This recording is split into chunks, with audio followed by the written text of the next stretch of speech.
لیکن دعوت دینے والے کے لیے، دوسروں کو اللہ سے ڈرانے والے کے لیے، کہ اس کے لیے تو اس کی محنت ہر حال میں مفید ہے، چاہے دوسرے اس کی بات کو قبول کریں یا نہ کریں۔ کوئی بات سمجھ آ رہی دوستو؟ ہاں، یہ ہمارا آپ سے ایک مذاکرہ ہے، بیان تقریر نہیں ہے۔ اس لیے ہم تو عرض کرتے ہیں کہ تقریریں تو غفلت پیدا کرتی ہیں، اور مذاکرہ غفلت کو ختم کرتا ہے۔ ذکر فإن الذکرى تنفع المؤمنین، کہ ان کو ان کی ذمہ داری یاد دلاؤ، کہ جو ایک دوسرے کو یاد دلائے گا کہ یاد دلانا نفع دے گا ایمان والوں کو۔ ہمارا آپ سے مذاکرہ ہے، اس لیے ہم یہ چاہیں گے کہ آپ پوری طرح متوجہ رہیں، تاکہ کام مقامی کام ہو، باہر کا ہو، چلہ ہو، 4 مہینہ ہو، سہروزہ ہو، کہ ساری محنت سمجھ کر ہو۔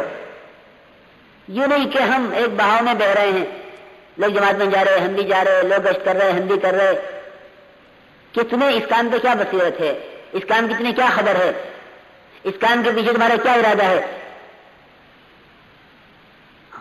ایسے نہیں کہ لوگ بہاؤ میں بہ جائیں کہ لوگ کر رہے ہیں اس لیے ہم بھی کر رہے ہیں، کہ اما نہ بنو کہ لوگوں کرنے کی وجہ سے کر رہے ہیں، کہ لوگوں کی وجہ سے کرنے والے جب لوگ چھوڑ دیں گے تو یہ بھی چھوڑ دیں گے۔ لا تکونوا اما، کہ اما نہ بنو کہ ہم تو لوگوں کے ساتھ ہیں، کہ نہیں لوگوں کے ساتھ نہیں ہیں، ہم تو اپنے پیروں چل رہے ہیں، اگر سب لوگ نہیں کریں گے تب بھی ہم کریں گے۔ جس کو یقین بصیرت ہوگی کام پر وہ تو جمے گا، اور جو کسی کے پیچھے چل رہا ہے کہ اس وقت تک چلے گا جب تک یہ آگے والے چل رہے ہیں۔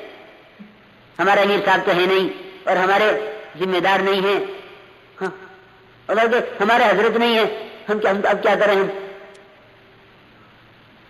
کہ جو سہاروں سے چلیں گے وہ اس کام پر قائم نہیں رہیں گے، اور جو خود کام کو سمجھ کر چلیں گے کہ وہ اس پر قائم رہیں گے کہ کوئی نہ کرے ہمیں پھر بھی کرنا ہے۔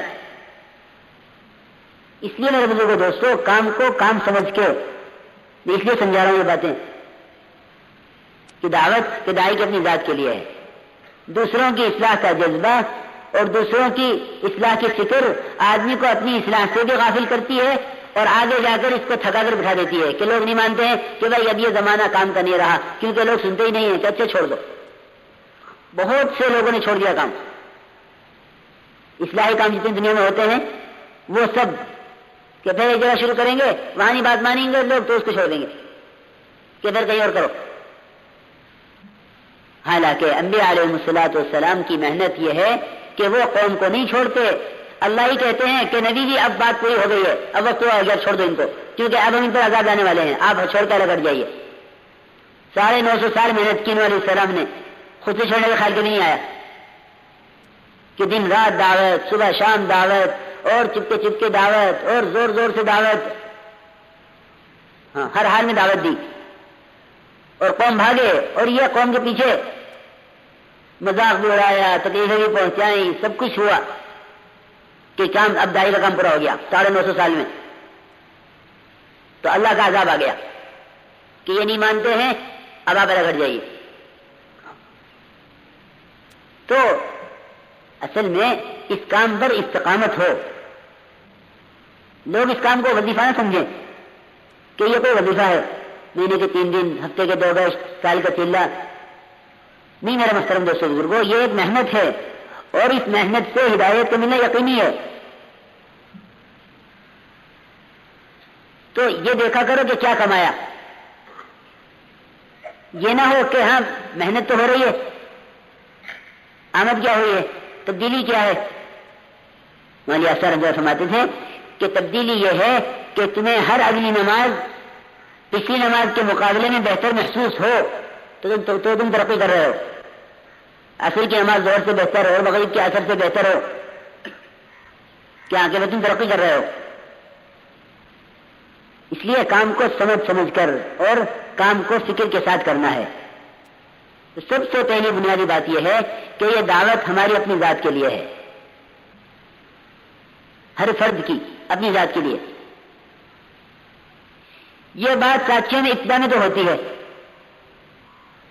جب پہلا چلہ لگا بڑی کیفیات تھی، تسبیحات بڑی فکر سے بڑے دھیان سے پوری ہوئی اور نمازوں میں بڑا دھیان، تدبر کا شوق، پھر 4 مہینے لگے، پھر 8 سال 4 مہینے لگے، پھر ذمہ دار ہو گئے، جب آگے بڑھ گئے، پرانے ہو گئے تو اب تقاضے آ گئے، اب دوسروں کی اصلاح کی نیت ہو گئی کہ ہم تو بن گئے ہیں، یہ بھی بن جائیں، کہ جہاں داعی کی نیت دوسروں کی ہو جائے گی وہاں اس کی اپنی ترقی رک جائے گی، وہاں اس کی اپنی ترقی رک جائے گی کہ اب اس کی نگاہ اپنی ذات سے ہٹ گئی ہے، اب اس کی نگاہ دوسروں پر ہے۔ اس لیے میرے بزرگوں دوستوں مولانا رحمۃ اللہ علیہ فرماتے تھے کہ دعوت تو داعی کی اپنی ذات کے لیے ہے، جس چیز کو تم اپنے اندر پیدا کرنا چاہو اس کی دعوت دوسروں کو دو، یہ ہے اصل بات۔ جس چیز کو اپنے اندر پیدا کرنا چاہو اس کی دعوت دوسروں کو دو، جس چیز کو اپنے اندر اتارنا چاہو اس کو بصفت تبلیغ کرو، کہ جب تم دوسروں کو ایمان یقین کی دعوت دو گے تو اللہ رب العزت ایمان کی دولت سے پہلے دعوت دینے والوں کو نوازیں گے۔ یہ ہے ترجمہ والذین جاہدوا فینا لنہدینہم سبلنا کا، یہ ہے ترجمہ، یہ مطلب ہے کہ جو محنت کریں گے، کیونکہ محنت ہر ایک کی اپنی ذات کے لیے ہے، من جاہد فانما یجاہد لنفسہ، جو محنت کر رہا ہے اپنے لیے کر رہا ہے۔ ہاں اس کی محنت کے اثرات، کہ اس کی محنت کے اثرات دوسروں پر پڑیں گے، کیوں؟ اس لیے کہ خیر کی طرف بلانے والے کی قربانیوں کو، خیر کی طرف بلانے والے کی محنت کو اللہ ضائع نہیں کرتے، اللہ رب العزت ہدایت کا ذریعہ بنایا کرتے ہیں۔ یہ اللہ کا دستور ہے کہ نبیوں کی محنتوں کو ضائع نہیں کرتے، بلکہ ان کی محنتوں کو ان کی قوم کی ہدایت کا ذریعہ بناتے ہیں۔ جن کو ہدایت دینی ہوتی ہے ان کو ہدایت دے کر نبی کو خوش کرتے ہیں۔ اس لیے ہم سب سے پہلا ہمارا کام یہ ہے کہ ہم اپنے آپ کو ایمان کامل کا محتاج بنائیں، اس ایمان کی حقیقت کی دعوت دیں۔ کس لیے؟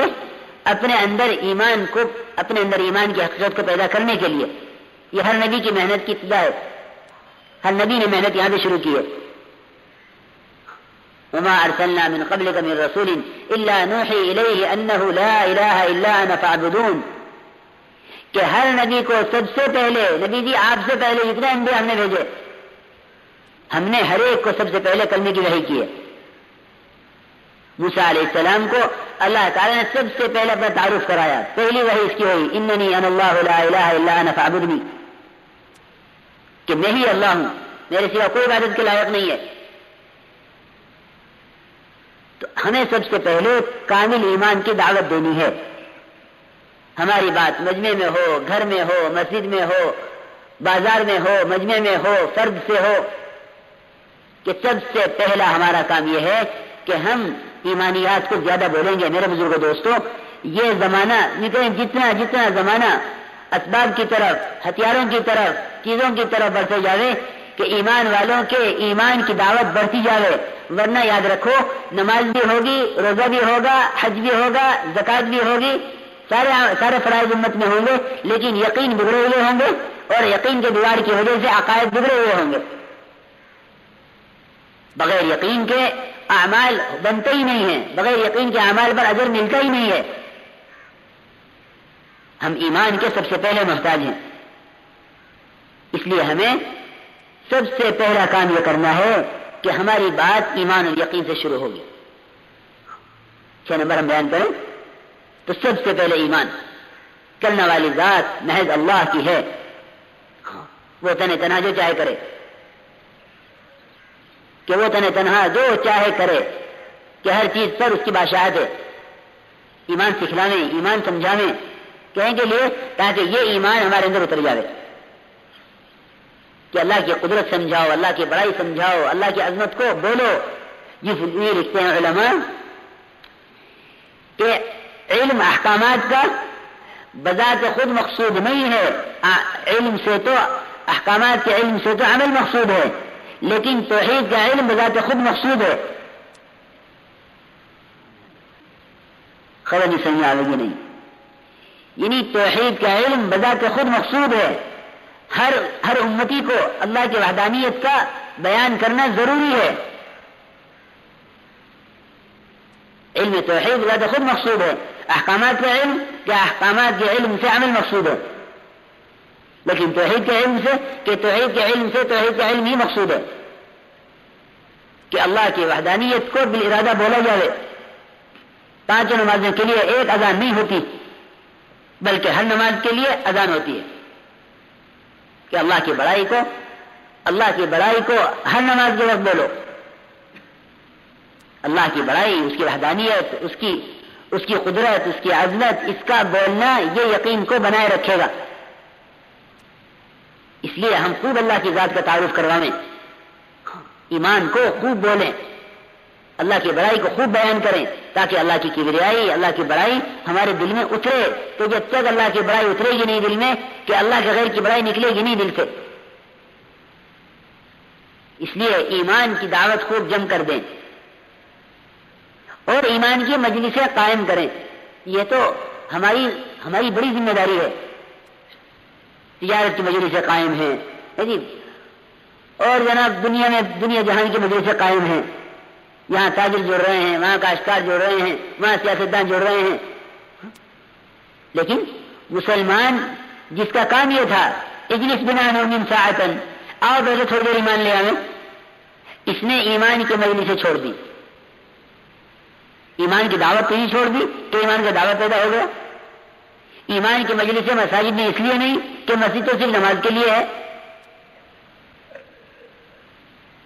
ایمان کا دعوت پیدا ہوا تو ایمان کی دعوت چھوڑ دی. اور مساجد تو نماز کے لیے ہے. ایمان مسجد میں کہاں ملے گا؟ یہاں تو نماز ہوتی ہے. میرے محترم دوستو بزرگوں، ہمارا پہلا کام یہ ہے کہ ہم ایمان یقین کی دعوت دیں، اپنی ذات سے روزانہ مسجد کو نماز کے علاوہ وقت دیں. جو صحابہ کی سنت تھی ایمان کو سیکھنے کا طریقہ، اس طریقے کو زندہ کریں اپنے عمل سے. کہ مختلف گھروں سے، دکانوں سے، دفتروں سے، کارخانوں سے، اسباب کی دنیا سے لوگ اپنے آپ کو نکال کر لاویں اور مسجد میں حلقہ بناویں، بالارادہ ایمان کا حلقہ. یہ جو بار بار کہا جا رہا ہے نا مسجد کی آبادی میں کہ مسجد کے باہر سے لوگوں کو مسجد میں لاؤ اور مسجد میں لا کر تعلیم کے حلقوں میں اور دعوت کے حلقوں میں بٹھاؤ، یہ کہیں کے لیے ہے؟ میرے محترم دوستو بزرگوں، دعوت تبلیغ کوئی نئی چیز نہیں ہے. جو صحابہ کرام حضرت صلی اللہ علیہ وسلم نے کیا ہے ہم اس کی نقل کریں. اس کی نقل میں سب سے پہلا قدم یہ ہے محنت کا کہ ہم ایمان کے حلقے قائم کریں. 13 سال ایمان سیکھا جاتا رہا مکہ مکرمہ میں. 10 سال احکامات نازل ہوئے، جو حکم نازل ہوا براہ راست عمل میں آیا کیونکہ یقین بنایا ہوا ہے. 13 سال میں احکامات کہ نماز بھی مکمل نہیں ہوئی، اس کی تکمیل بھی مدینہ منورہ پہنچ کر ہوئی. لیکن ایمان ایسا بن گیا مکہ مکرمہ میں کہ اب مدینہ منورہ پہنچتے جو احکامات آئے کہ صبح شام احکامات ایسے نازل، چاہے وہ جتنے بھی وقت دے اور چاہے وقت جس وقت بھی دے، صبح کو دے، شام کو دے، دوپہر کو دے، رات کو دے، عصر کو دے، فجر کو دے، جس وقت. ہمیں ہر ایمان والے کا وقت چاہیے مسجد میں ایمان کے حلقوں میں بیٹھ کر ایمان سیکھنے کے لیے. یہ مقصود ہے. ہم جو عرض کر رہے کہ ایک مسجد کی آبادی میں مسجد کی جماعت، مسجد کے اندر تعلیم اور دعوت اور استقبال، یہ 3 کام، ان 3 کاموں کے لیے مسجد میں 3 ساتھیوں کو طے کر دیں. باقی ساتھی باہر نکل کر لوگوں کو مسجد میں آنے پر آمادہ کریں کہ تشریف لائیے، مسجد میں تعلیم اور ایمانیات کے حلقے ہیں، مسجد میں تشریف لائیے. میرے بزرگوں دوستو، ہماری محنت یہ نہیں ہے کہ جو آ جائے گا، نہیں. ہم نے تو ساری انسانیت کی ذمہ داری، ساری انسانیت میں پیدا کرنی ہے. مسجد کی جماعت 4-5 آدمیوں کا نام نہیں ہے.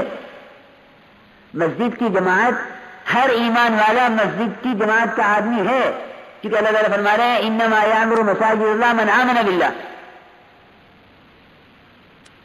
پھر کون ہے جو مسجد کو برباد کریں گے؟ کہ ایمان والوں کے علاوہ جو ہیں مشرکین، کہ یہ مسجد کو برباد کریں گے اور ایمان والے کہ ایمان والے مسجد کو آباد کریں گے. تو مسجد کی جماعت کوئی تبلیغی جماعت یا تبلیغی جماعت میں سے پھر 5-7 آدمیوں کی